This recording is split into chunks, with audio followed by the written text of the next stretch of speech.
Are you a new player trying to level up a Devastator to max level before Worldslayer launches? Are you stuck at challenge tier 5, 10 or even 14? In which case, this build is for you. This Devastator build uses only tier 1 and tier 2 mods and not a single legendary item. With it you'll be able to complete every CT15. Let's get into it, starting with an overview of how this build works. The biggest challenge with the undergeared Devastator is being able to deal enough damage. Devastators have no real problem staying alive, having multiple ways to either stack armor, resistance and health, or bump up their self-healing to insane levels. But most endgame builds are dependent on legendary gear sets, particularly the Seismic Commander gear set, and tier 3 mods like Despair, High Intensity and Power Assimilation, along with the Moaning Winds Radiation Splash nuke, in order to put out top tier damage. Without these, the most viable build I have found is based loosely on my Impale build, a link to which can be found in the description. Tank builds also work, but their damage output is so low that many enemies die of old age before you have completed the expedition. This is a bottom tree build that buffs Anomaly power through Anomaly Reservoir, the damage of Seismic skills through Earth's Heritage, the effectiveness of all Anomaly damage through Pure Anomaly and Executioner, and the cooldown of my skills through Endless Tremors and Perpetual Motion. This is also mirrored in my gear, where I am focusing on Anomaly power, cooldown reduction and status power. Survivability comes in the form of protected by the Anomaly,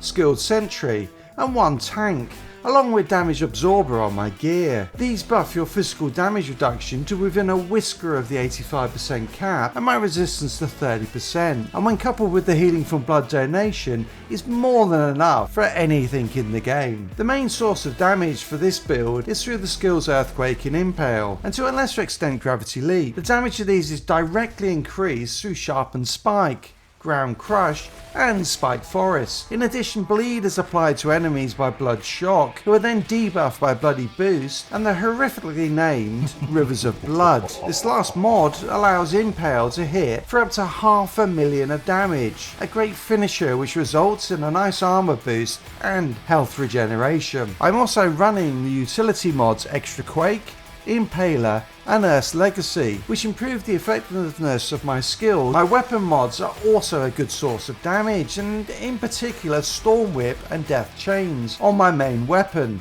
a double gun with plenty of life leech on it. I'm also running an automatic shotgun to apply the vulnerability debuff for a further 15% damage. With this build you want to be hitting enemies with Earthquake to apply bleed, then following up with Impale, Gravity Leap and weapon mods. Don't forget that your melee also applies bleed if Earthquake is on cooldown. With this build you will have no problem finishing expeditions solo, albeit not in the quickest times, but once you have some legendary gear you can use one of the builds here to speed through the content. Until next time, casual out.